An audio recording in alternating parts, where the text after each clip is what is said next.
Mūsu stāsts par diplomātu Hapīlovu šonedēļ ir iekļuvis arī Krievijas lielo laikrakstu slejās.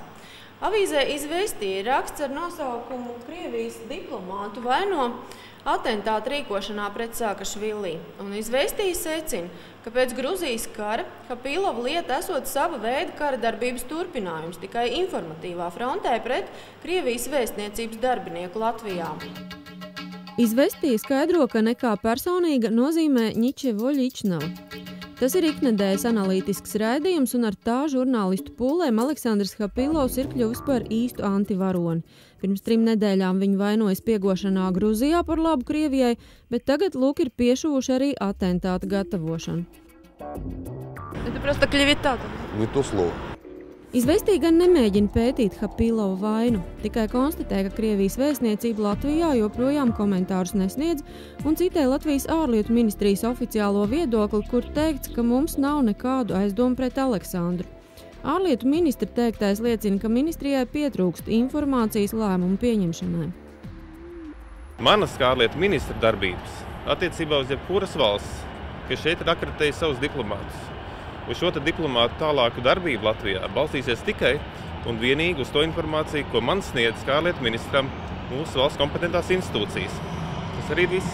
Ir zināms tikai, ka tagad, 3 nedēļas pēc Hapīlova skandāla sākuma, ārlietu ministrija beidzot ir pieprasījusi Satversmes aizsardzības birojam sniegt vērtējumu Hapīlova lietā atklātībā nākušajiem faktiem.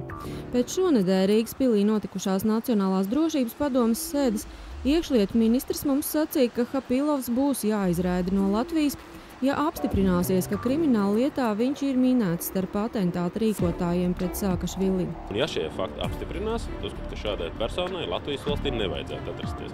Jo, ja persona ir bijusi iesaistīta lietā par atentātu organizēšanu pret kādas citas valsts prezidentu, šāda persona ir bīstama.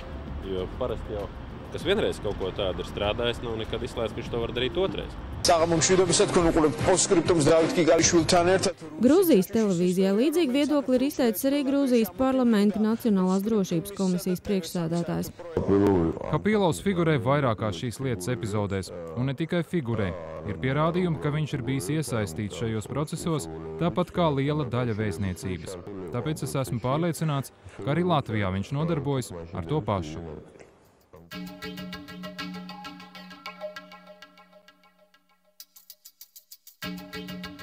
Varbūt, ka tas arī ir viens no apstākļiem, kāpēc Gruzijas iekšlietu ministrija jau uzreiz bija gatava pēc iespējas ātrāk nodot ar Hapīlova vārdu saistīto kriminālu lietu Latvijai.